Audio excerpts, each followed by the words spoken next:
Well, I'm in my sixth act or so, depending upon whether you count those two little old skin cancers. I have the BRCA1 gene mutation. So in 1974, at age 34, ta-da, I had breast cancer. I had another breast cancer in 2001, and uterine and ovarian cancers in 2005. I'm 77, but my 82-year-old second cousin has had 7 types of cancer as opposed to my lowly 6. Apparently, we're having a race, and she's winning at present. Soon after my first mastectomy in Ames, Iowa, an American Cancer Society volunteer came to our door. Without a word, our son Tim, who was 8 at the time, ran upstairs to his room and brought down his glass piggy bank. He emptied it, he said, to help cure cancer. The 2001 HER2/neu positive breast cancer was really tough and required as much chemo and radiation as I could handle. At one point, my oncologist wanted to cut the chemo dose. I said, "But I want the max. I want to live." The doc replied, "Well, Jean, we have to keep you alive to live." Each Friday after my chemo, I was wheeled next door to the hospital to receive IV fluids, steroids, and anti-nausea meds. If I took those anti-nausea meds orally, the pills would simply bounce right back up. I was very ill through that 9-month ordeal. After the weekends of IVs, my oncologist would bound into my hospital room on Monday morning saying, "Have a good day of teaching." I'd think to myself, how am I going to do this? My eyeballs don't even want to move. But my dear husband, Jim, would deliver me to the university each day where I taught voice. My students would wheel me down the hall for seminars, and sometimes I taught from a reclining lawn chair. I wasn't strong enough to perform as a singer anymore. Later, Jim would cook me Swiss chard with onions and scrambled eggs, the only food I was really able to eat for months. My oncologist told me that my students and my work would get me through it all.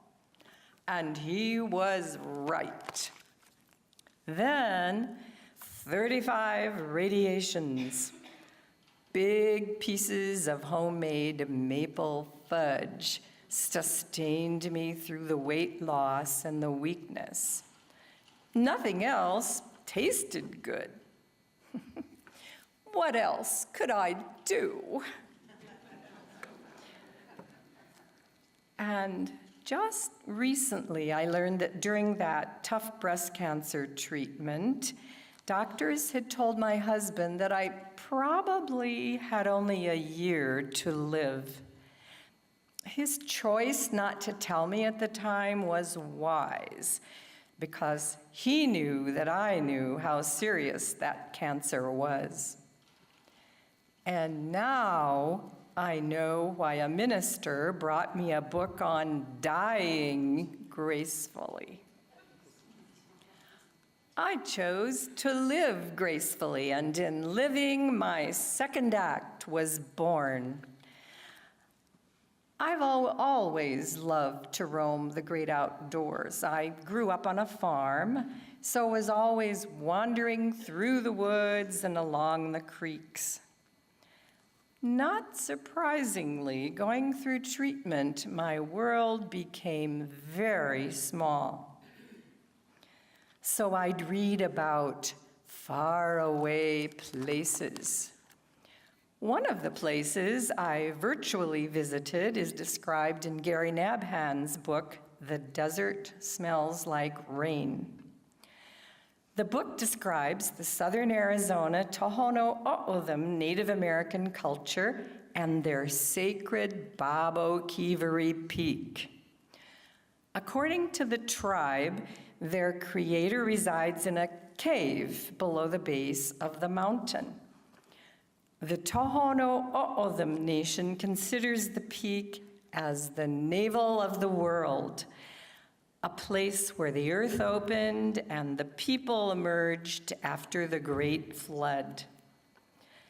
At nearly 8,000 feet tall, that peak became a real spiritual connection for me, too.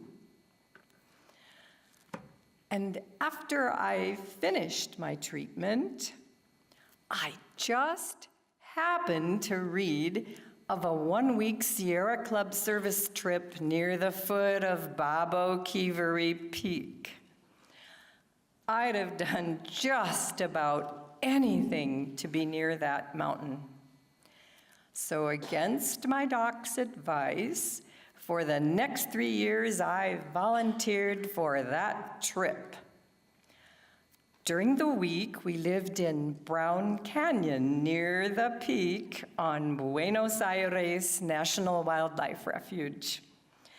Our job was to remove old barbed wire fence from the grassland section on the refuge. Was this crazy for a newly released cancer survivor? Maybe. But I was drawn to be close to that mountain. And when we retired, a year after the last service trip, we were privileged to care for the education center on the refuge in Brown Canyon. We lived in a rustic ranch home with only emergency radio for communication and beautiful Babo looming protectively over us. And now that we live in Tucson, my wilderness second act has grown. The Buenos Aires National Wildlife Refuge is about 70 miles southwest of the city. It's 118,000 acres of God's country. And guess what? I can look out my living room window and see my beloved peak. I've led 135 four-mile guided interpretive hikes up that pristine mountain canyon. That's 540 miles of climbing and still counting.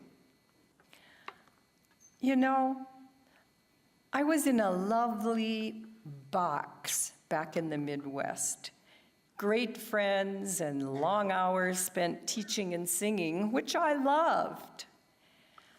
But without those cancers, I would not have found this marvelous new life out of the box.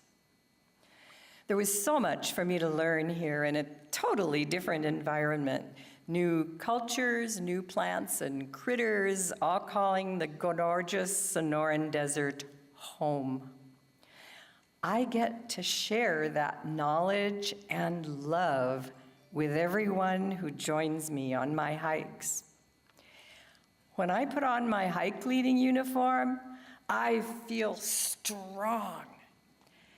And every time I head down Highway 286 to the refuge, I just involuntarily take a deep, relaxing breath,